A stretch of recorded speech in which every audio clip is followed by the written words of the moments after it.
The Three Spinning Fairies. There was once upon a time a girl who was lazy and hated work, and nothing her mother could say would induce her to spin. At last the mother grew angry, and losing all patience with her, gave her a beating. At this, the girl began to cry so loud that the queen, who was driving past at the time, heard her cries and stopped. She went into the house and asked the mother why she was beating her daughter like that. Her scream, she said, cannot be heard outside in the street. The mother was ashamed to confess the truth that her daughter's laziness, and so she answered, I cannot get her to leave off spinning. She is forever at her wheel, and I am too poor to keep on buying her fresh flax. Is that all? Said the queen. There is nothing like so much as the sound of spinning. I am never happier than when I can hear the humming of the wheels. Let me have your daughter, and I will take her home with me to the castle. I have plenty of flax, and she can go on spinning there to her heart's content. The mother was heavily pleased and this proposal at, so, at this proposal, and so the queen left, taking the girl with her. On their arrival at the castle, she took her upstairs and showed her three rooms filled from floor to ceiling with the most beautiful flax. Spin me all this, said the queen, and when it is finished you shall have my eldest son for your husband. For poverty is a matter of no sequence to me, for I consider that your unremitted industry is an all-sufficient dowry. The girl dared not to say anything, but she is inwardly trembled with fear. She knew that she could never spin all the flax, even if she were to sit at her spinning wheel from morning till night for 300 years. So soon she was alone and began to weep. And she sat like that for 3 days without doing a stroke of work.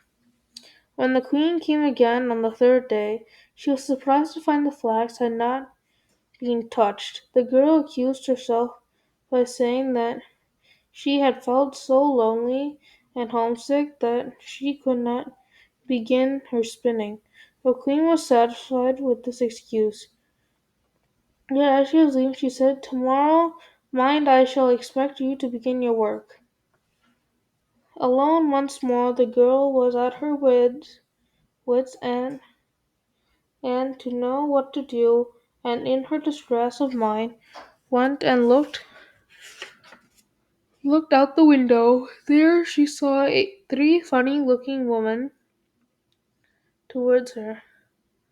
One one had big had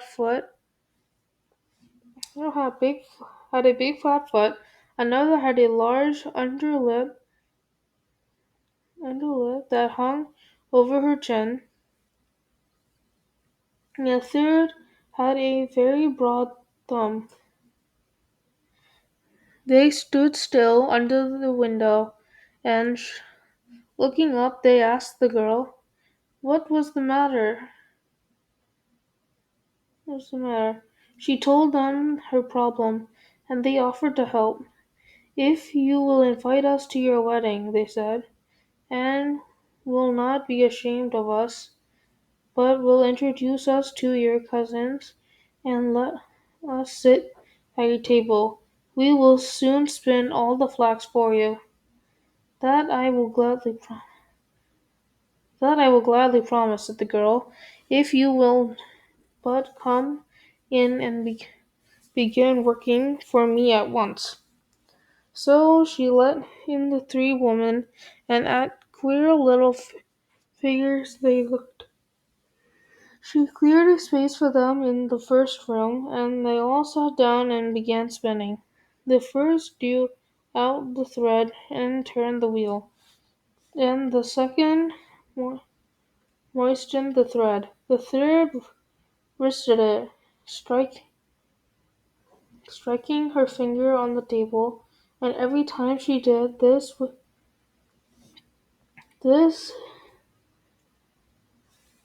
a beautiful skein of fine spun yarn fell to the ground. Whenever the queen came, the girl the three hit the three women, and they upon, showed her skin upon skin of spun yarn till the queen did not know how to find words enough to praise her. As soon as the first room was empty, the spinners went to the second.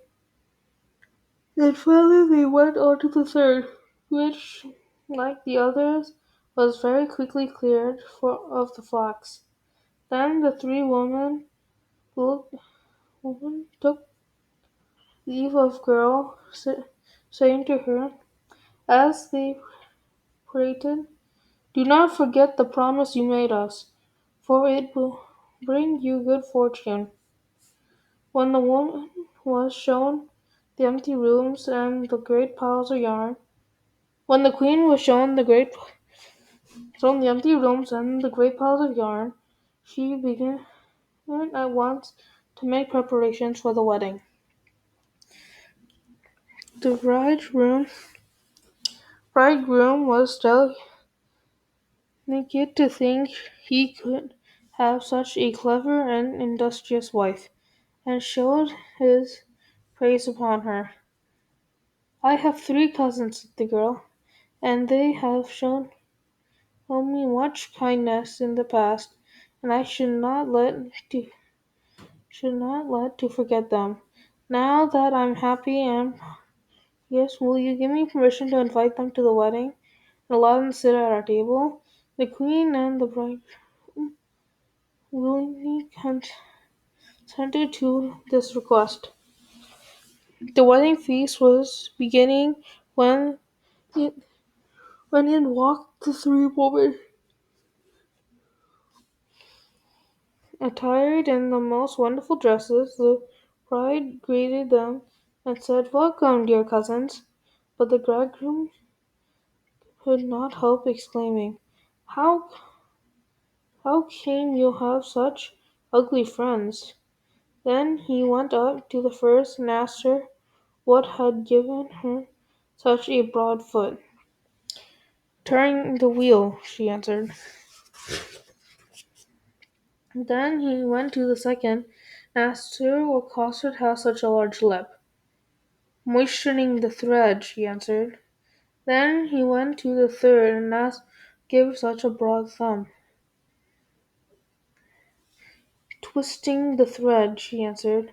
Then cried the prince, horrified at these answers, "My beautiful wife shall never go near a spinning wheel again as long as she lives."